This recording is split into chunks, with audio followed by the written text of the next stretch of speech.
Alors dans cette vidéo, j'interviens sur cette pompe à chaleur parce que la GTB montre que le circuit 1 est en défaut. Donc on va le voir, il y a un compresseur qui est mort, qui est en défaut d'isolement. Donc cette pompe à chaleur, c'est la NAH270D NM3M. Donc c'est la même pompe à chaleur que l'on a pu voir dans les vidéos FROID 341, FROID 342, FROID 343. Donc pas qu'en défaut BP de manière aléatoire découverte de la PAC Lennox NAH270D. Donc cette panne là que je vais trouver dans cette vidéo là, donc se passe quelques mois avant l'intervention que je fais donc dans les vidéos que je viens de citer. Ce que je veux dire, c'est que les vidéos ne sont pas dans l'ordre chronologique d'apparition des problèmes sur cette machine. Rappel important, obligation réglementaire, code de l'environnement.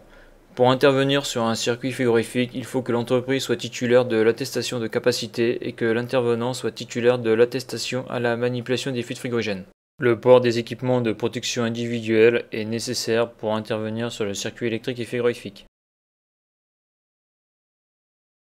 Donc lorsque j'arrive sur la machine, donc on ouvre le capot avant de la machine, donc c'est l'armoire électrique qui est intégrée à la pompe à chaleur, hein. Et donc le disjoncteur QF1, donc c'est le premier à gauche là, il n'est plus sur 1, donc il a disjoncté quoi, c'est lui qui a eu un souci. Donc après le deuxième c'est moi qui l'ai mis sur 0, ainsi que le troisième et le quatrième disjoncteur. Voilà, donc c'est une pompe à chaleur qui fait du confort, c'est l'hiver, mais bon, on est sur des températures clémentes, donc le jour où ça arrive, donc je coupe tous les circuits, le temps de poser le diagnostic. Sachant que quand je vois ça, je pars déjà sur un problème d'isolement du compresseur, donc je vais sortir mon mégomètre et je vais valider ou pas le fait que ce soit un défaut d'isolement du compresseur numéro 1. Et donc un défaut d'isolement, ça veut dire que le compresseur est mort et qu'il faudra le changer. Donc là on a un compresseur qui a pété là. Donc là j'ai coupé le jus sur tous les départs compresseurs, il y a 4 compresseurs scroll. Là j'ai mon mégomètre, ok, donc là mon mégomètre je l'ai relié là sur la terre, quand je fais ça, ok, j'ai défaut d'isolement, c'est normal, je touche à terre. Donc là je vais toucher ça là.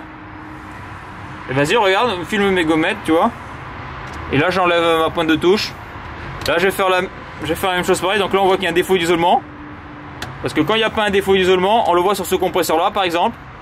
Vas-y là, mets-toi sur là. Donc ça c'est un bon. Et là on voit, vas-y. Là on voit l'infini. Vas-y là, mets-toi sur celui-là.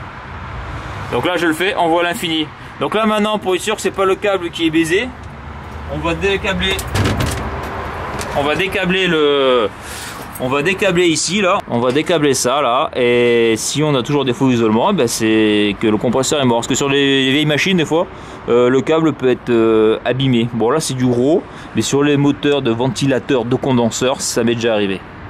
On croit que c'est le moteur qui est mort, mais en réalité c'est le câble. Donc là je rappelle donc ce que c'est un mégomètre. Donc là on voit sur la photo le mégomètre. Donc là je l'ai mis, là on voit la flèche, je l'ai mis sur 1000 volts. Là on voit la flèche sur mon pouce, j'appuie sur le bouton. Donc là j'envoie une tension encore en continu de 1000 volts. Et je touche la pointe, donc avec l'autre main, je touche la carcasse métallique. Sachant que l'autre conducteur du mégomètre est relié à la terre, avec une pince crocodile sur la barrette de terre. Donc là je fais ça parce que je veux voir si le mégomètre fonctionne correctement. Donc là le résultat attendu lorsque je fais ça, donc la pince croco qui est sur la barrette de terre, et là je touche la tôle de la machine, donc la tôle doit être à la terre, je dois avoir un résultat qui tend vers 0 mégohm. Donc j'envoie du 1000 volts en courant continu. Comme la tôle est à la terre, et bien ça va directement à la pince croco là. Donc là je lis 0 ohm, donc là je suis en court-circuit, donc c'est normal vu que je fais mon test sur une tôle qui est à la terre. Donc une fois que ça c'est bon, ma pointe de touche noire, donc je l'enlève de la tôle, donc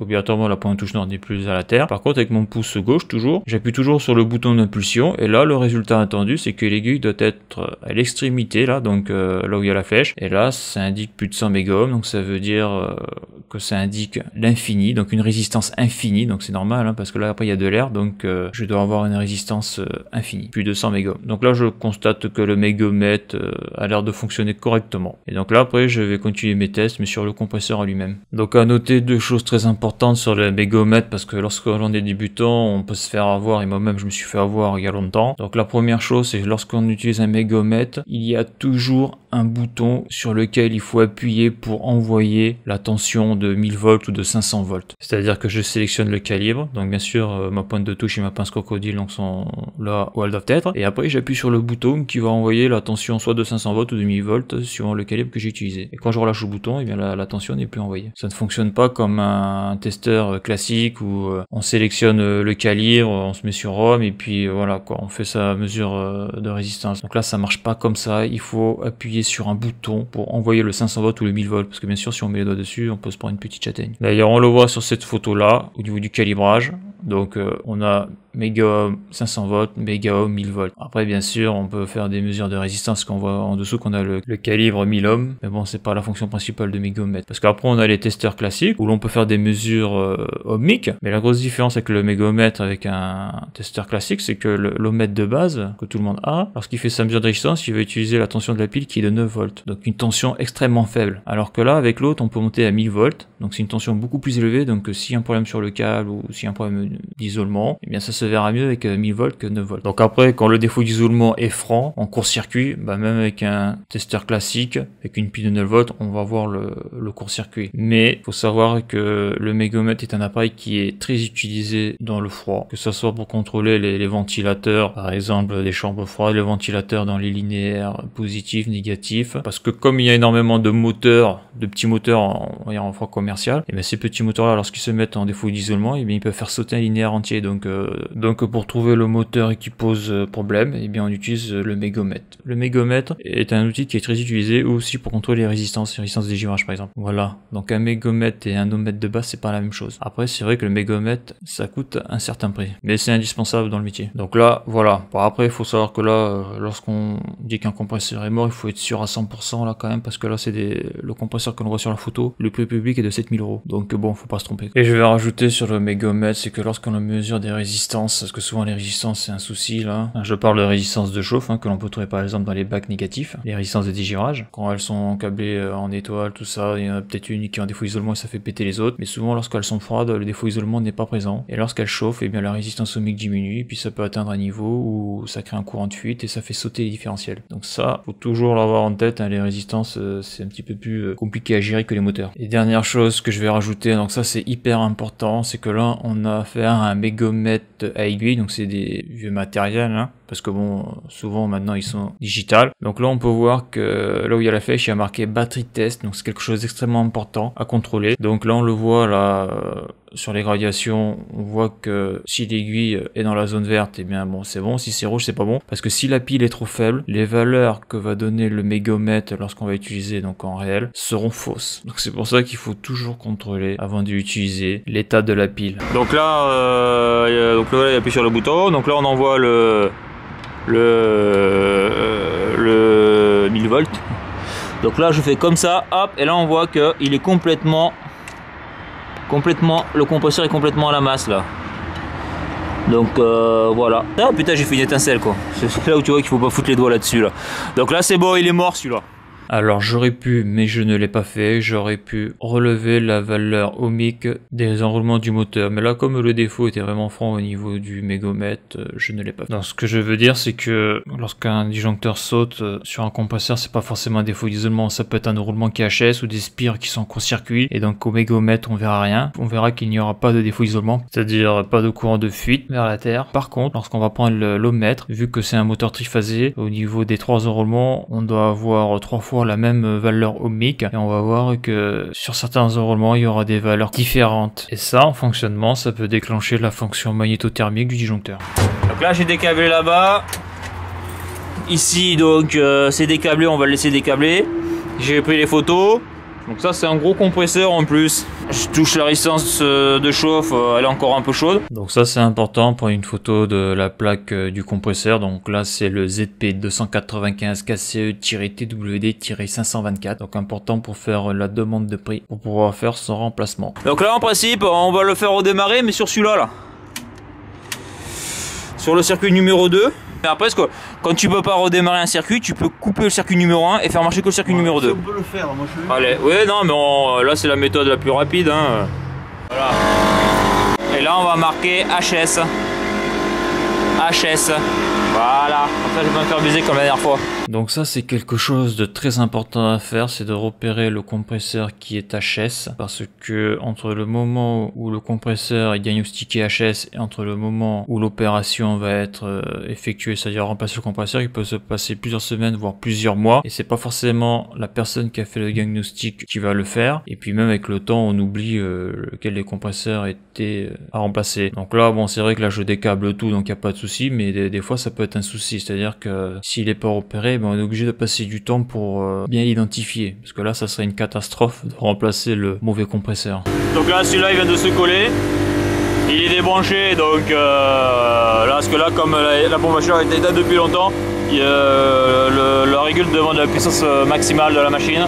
Et donc là voilà, il est à fond, ça n'a pas l'air de sauter. Donc là un petit complément d'information, donc le compresseur 1 est mort sur le circuit 1. Mais bon, en principe, on peut faire tourner le circuit 1 avec le compresseur numéro 2. Mais le souci qu'il y a, c'est qu'il ne faut pas que ce compresseur, donc le compresseur 1 disjoncte et que ça renvoie un défaut au niveau de la GTC, ou la GTB, la gestion technique du bâtiment. Donc une petite note, si je laisse le disjoncteur sur 0, eh bien l'automate va considérer que la machine, en tout cas par exemple le circuit 1, est en défaut. Ce qui est complètement absurde parce que c'est moi qui mets volontairement le disjoncteur sur 0. Donc ça c'est, j'ai déjà dit dans d'autres vidéos, dans le domaine du génie climatique, on n'utilise pas le contact thermique, le contact magnétothermique. C'est-à-dire que sur les disjoncteurs, il y a deux types de contacts. Il y a le contact NO-NC, bon classique, et après il y a les contacts avec une fonction. Donc les contacts classiques, par exemple pour le NO, on le voit sur la photo de la flèche, il y a marqué 13-14, alors que sur les autres contacts, il n'y aura pas ces chiffres-là. Donc par exemple le contact thermique, eh bien il va changer d'état que si le disjoncteur déclenche à cause de la fonction thermique du disjoncteur. Ce qui est très différent d'une intervention manuelle. Le disjoncteur il est sur 1 et donc avec la main je tourne le bouton de tournant, je le mets sur 0. Donc une intervention manuelle. Ce n'est pas le disjoncteur qui a fait tourner le bouton suite à un court-circuit ou à une surintensité. Donc là c'est un contact NO classique, basique. Donc si je le mets sur 0, l'automate lui voit un défaut sur le circuit. Ce qui est faux parce que je l'ai mis sur moi-même sur 0. Donc ça il faut le prendre en compte. C'est pour ça que l'on décale sous le disjoncteur ou le contacteur. Bon là je peux pas sous le disjoncteur donc je le fais sous contacteur. On le met sur 1, ce qui fait que même si le contacteur moteur bascule, bah c'est pas un souci parce que les câbles du compresseur sont débranchés. Donc c'est pas un souci en froid commercial. Mais sur une pompe à chaleur c'est un souci parce que l'automate, lorsqu'il fait ses séquences de démarrage, il va donner l'ordre au compresseur de démarrer et il voit que la pression ne bouge pas, donc il va déduire qu'il y a un défaut, il met la pompe à chaleur en défaut. En tout cas le circuit en défaut. Donc là le premier test que j'ai fait là, c'est qu'on le voit là. Donc j'ai débranché les câbles sous le contacteur moteur et j'ai remis le disjoncteur, donc je le réarmé. Parce que souvent c'est ce qu'on fait en froid commercial sur les compresseurs pour éviter que le défaut apparaisse. Et donc là malheureusement au bout d'un certain temps, je sais pas comment l'automate le gère, mais il détecte que le compresseur ne démarre pas et il met en défaut le circuit 1. Donc là cet automate là il est pourri quoi. Il est pourri cet automate parce que il y a deux compresseurs. Alors même si un compresseur se met en défaut, il n'y a pas besoin de mettre en défaut le circuit 1 complètement. Donc ici c'est le cas. Je sais pas pourquoi, mais lorsque un compresseur est détecté en défaut, il met le circuit entièrement en défaut. Donc c'est complètement con. Mais bon, c'est comme ça sur cette machine là, à mon avis, c'est une machine un peu expérimentale. Elle n'a pas été finie, on va dire. Donc là, ce qui va se passer, c'est que je vais partir et cette putain de machine va se mettre en défaut, hein, le circuit 1. Donc ce que je vais faire après, parce que je l'avais pas fait au début, je vais désactiver les deux compresseurs sur le circuit 1. Parce que je ne sais pas pourquoi, mais en désactivant qu'un seul compresseur, j'avais toujours le défaut sur le circuit 1. Donc je vais condamner le circuit 1 en désactivant les deux compresseurs et je vais tourner que sur le circuit 2. Donc le but c'est que le défaut n'apparaisse plus au niveau donc de l'automate et donc au niveau de la supervision et de la GTC. Parce que si le défaut est toujours présent, ça peut être un motif de demande de dépannage.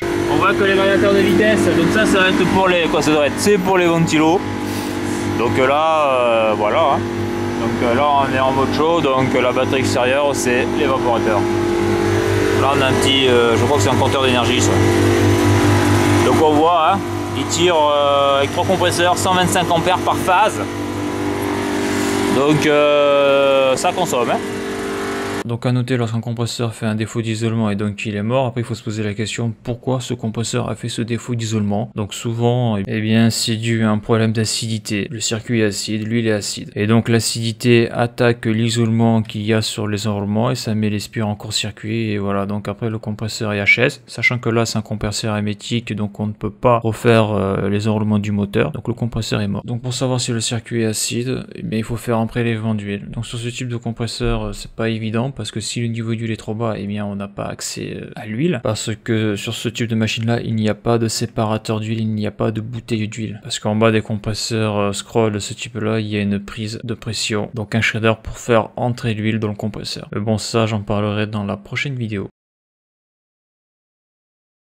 Donc on voit là sur ce type de panne, à partir du moment où on a un mégomètre, le diagnostic est assez facile à faire. Donc c'est un outil vraiment indispensable, hein, le mégomètre pour un frigoriste. Et donc ça c'est la partie la plus facile, hein, la partie la plus difficile, ça va être eh bien, le remplacement du compresseur. Donc voilà pour ce petit retour expérience et pour cette vidéo. Donc dans la prochaine vidéo 345, je vais remplacer le compresseur, donc hein, c'est celui-là que je montre avec la flèche. Et on va voir que cette intervention va très mal se passer, ça va être une galère sans nom. Ça fait partie de ces interventions où on n'en voit pas le bout là, des interventions cauchemardesques. Donc ça, on va le voir dans la prochaine vidéo. Donc si tu as aimé la vidéo, n'hésite pas à liker et à partager. Abonne-toi à la chaîne si ce n'est pas fait. Tu peux me suivre sur les réseaux sociaux, Twitter, Google+, Instagram, Facebook. Les liens sont sous la vidéo. Et à bientôt pour une prochaine vidéo.